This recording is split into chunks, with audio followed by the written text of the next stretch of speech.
Hey, good morning, good morning, good morning. It is a little later than when we usually start, but that some would say better late than never. It is approaching 7:30, and to be honest, I have been up since about 6-ish, as always, close to 5:30, just kind of laying in the bed, meditating, listening to some devotional material. So there is no real excuse, but I hope that at some point you get an opportunity to come back and hear this. And I hope that it blesses your day whenever you hear it. We're doing this in the morning, but I think the words that we have to say are timely regardless of the hour of the day. This is our Tuesday morning prayer and affirmation, aka our coffee and God. That's right. I have mine this morning. Last week I was traveling out of town and the coffee setup was behind me in my hotel, but I didn't actually have my cup, but I have them back at home in my office and I have my cup. And so I hope that you have yours, whether that's coffee, tea, hot cocoa, whatever it is that makes sense for you. But this is an opportunity for us to be an encouragement to one another. Your comments help to encourage me. And so I do pray, even when you do see this, that you leave and drop a comment that lets us know that you are tracking. You can follow us or subscribe to whatever medium you're watching or platform you're watching us on. If you're watching it on our Gathering Community Facebook page, subscribe. Follow us on a regular basis. Keep updated with some of the things that we're doing virtually and locally. If you're ever in the community, you can come hang out and participate. And you can follow us on our YouTube page. I believe it's the Gathering Community Church CT. Or you can follow me on my page, yours truly, Wesley A. Johnson II on YouTube as well. The same at Instagram. I am Wes JII. Love to connect with you on those various platforms that we now have access to. So hopefully you can do that. Remember to drop whatever the Lord lays on your heart. We do this because we love it. And so your contributions allow us to continue to come to you on the various mediums and platforms that we do. It also allows us to be able to give locally and abroad. And so we just finished participating in a back to school giveaway. We were able to write a check to support that effort. As a matter of fact, there was another local church who took lead this year. And so we were excited to be able to do that. We're also going to be supporting the efforts in Jackson, Mississippi, where that water crisis is just tragic. It is overlaid with the history of racism and prejudice to the underserved and the historically underserved and misrepresented people of color, African American people, Black folks in that community. And the water crisis there is tremendous. They have been on a boiling water mandate since June or July. And now they're discovering that even the boiling water isn't good enough. The water is literally brown. The complexion of someone's skin is what that water looks like. And so we want to get involved with that as well. And so we just finished collecting the information about how to get involved. We're sifting through that, and we'll let you know more about how you can support us in our efforts to support the community, the family, and the people of Jackson, Mississippi. Listen, I'm not going to be before you long. I just wanted to come to you this morning. I believe in being consistent. And so we are consistent this morning in our Tuesday morning prayer and affirmation, aka affectionately known as Coffee and God. I am yours, Wesley A. Johnson II, the founder, lead pastor of the Gathering Community. And so we're grateful that you're with us this morning. As you know, I am going through the Bible, and now I am circling back. I just completed Genesis. Let me just say this, parenthetically, that for those of you who are afraid of Revelations, go back and read it again under this umbrella, under this line of thinking. John, the young disciple, this is not what I have this morning. John, the young disciple, is a political prisoner. He is banished to the Isle of Patmos because of his religious and his social convictions. His convictions brought him into tension with the religious leaders of that day and Rome. And as a consequence, he was banished to the Isle of Patmos. John was a religious and a political figure. He was on an island unto himself. No one else was there until he died. So I want you to go back and read Revelations under that lens with that information. Perhaps you won't be as freaked out or as spooked out as you have been convinced to be when you read the book of Revelations. That being said, again, I'm going through the Bible. Again, Genesis was great. I love the insight and the nuggets that I was able to extract from Genesis. But I'm reading the book of Exodus now, and I can't.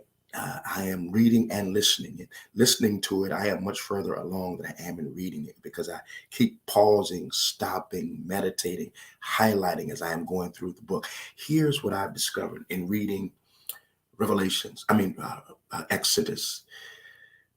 Here were a people who we were taught from the Christian perspective that had been in bondage nearly 400 years.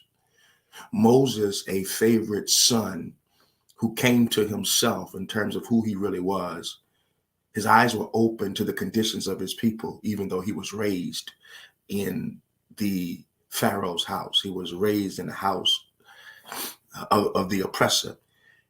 He was angered at the conditions of his people. And as a consequence, one day he took one of them out. And he found out that someone had actually saw him do what he did. And Moses fled. You know the story. Moses fled for 40 years, living on the backside of a mountain from the palace to the peasant. And he's living on the backside of a mountain, and he gets this revelation through a bush.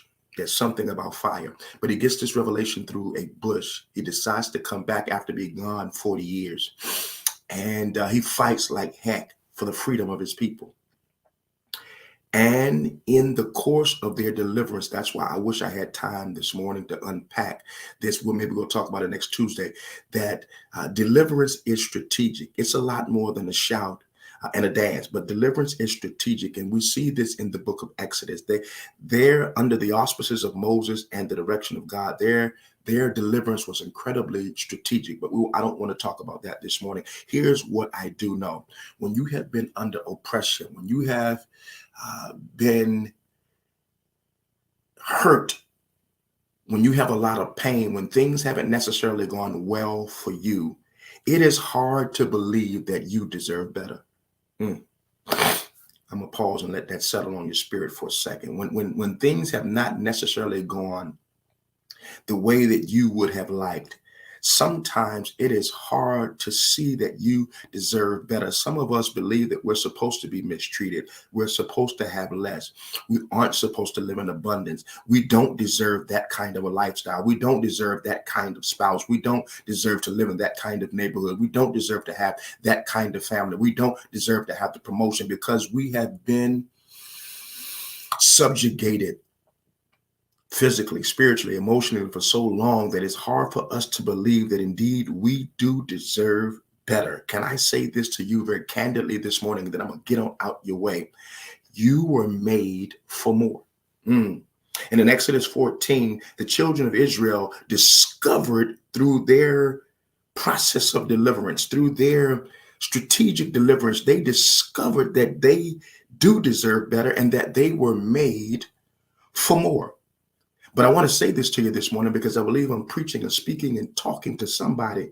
Sometimes it is hard to convince, with that as a backdrop, having been subjugated and found yourself in awkward and precarious situations for so long, sometimes it is hard to convince you, let alone other people, that one, you and them deserve better. There it is. There it is. But sometimes it's hard to convince you not only that you deserve better, but that bondage to anything other than God ain't better. How do I know that? Because when they were in the wilderness and they found themselves in an awkward and precarious place with their backs against the wall, here's what they said. Moses, bro, you have us all the way out here in the middle of nowhere with our backs against the wall and we are about to die. We should have stayed in Egypt. We should have stayed in bondage. We should have stayed in subjugation. We should have stayed in oppressive conditions. At least we would have had something to eat and a place to stay. In other words, even when we know the conditions aren't the best, we're convinced that it's better to stay there because at least we know the hell that we are experiencing. My God. Sometimes it is hard to convince us when we've been subjugated for so long that any bondage is better than having to experience God. There it is. That bondage to anything other than God ain't better. But then sometimes it's hard to convince you and I that staying sane, or here it is, that staying sane isn't easy. What did I say when we started off? That you deserve better and you were made for more. But sometimes oppressive conditions can convince us otherwise. It can convince us that we don't deserve better. It can convince us that bondage to anything else other than God is better. But then lastly, it's important to know that staying sane ain't easy. I know we're watching mega television and we're watching all of these things that come across our screen. We're inundated with social media. We get hooked and can go down the rabbit hole for hours. And we're looking at the fabricated and manufactured experiences of other people. And we're looking at our own condition and situation. It can literally drive us crazy. There are statistics that are equated to depression and low self-esteem because of social media. And so I understand when it's been hard for you, it is actually hard to stay sane. It ain't easy. But I want to leave this with you. I am clear.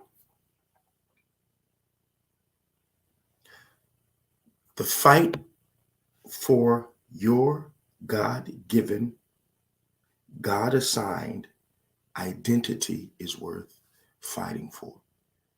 Children of Israel, the Hebrew people were not designed to be in bondage. They were not designed to be slaves. They were designed to walk fully in the identity that God had assigned them, their God-given identity. And I want to say that to you and I.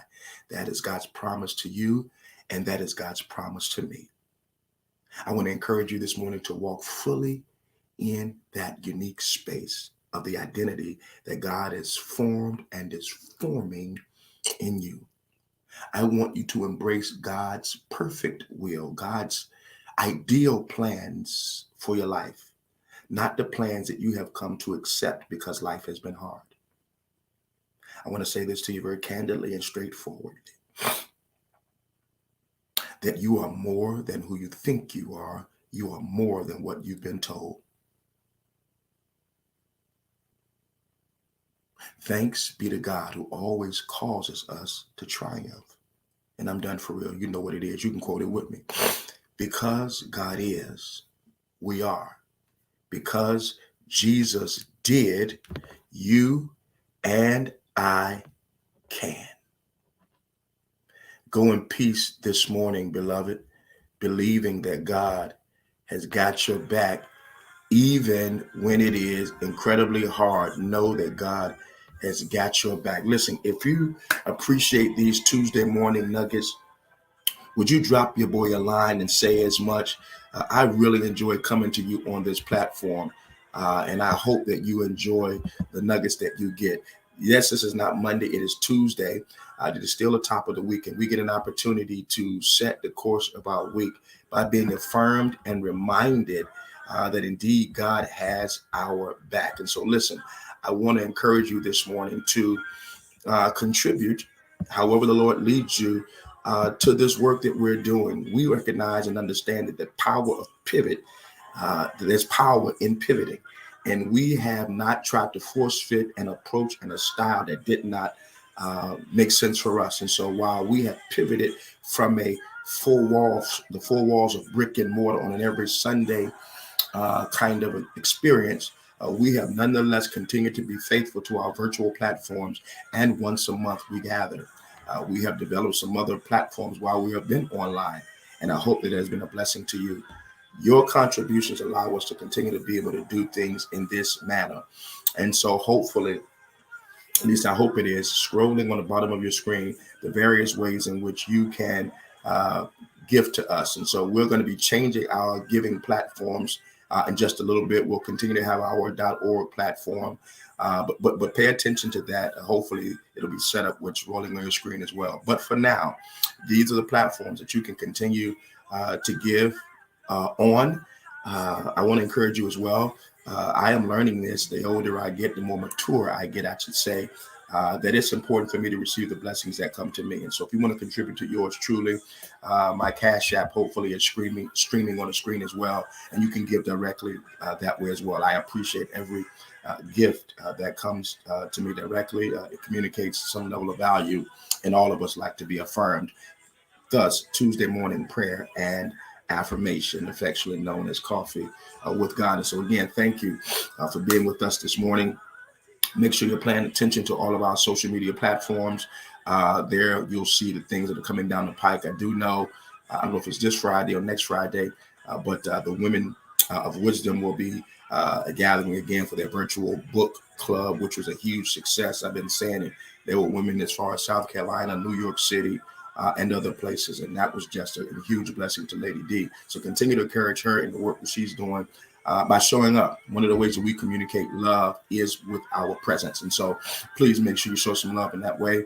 Also, in the middle of October, it's going to be on a Thursday, Sunday afternoon. We will be showing a movie and having community discussion. I think it's really important. There are some things that are taking place around the country and even in our backyard, as close as New Haven, with the young man who was tragically killed in police presence.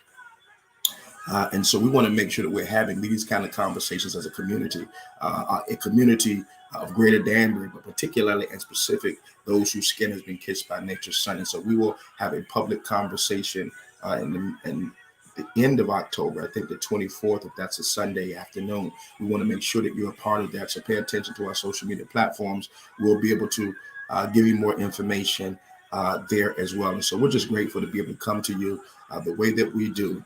And I'll say it one more time. Because God is, we are. Because Jesus did, you and I can. Thanks be to God who always causes us to triumph. Because you are more than who you think you are. You are more than what you have been told. Peace and blessings, family.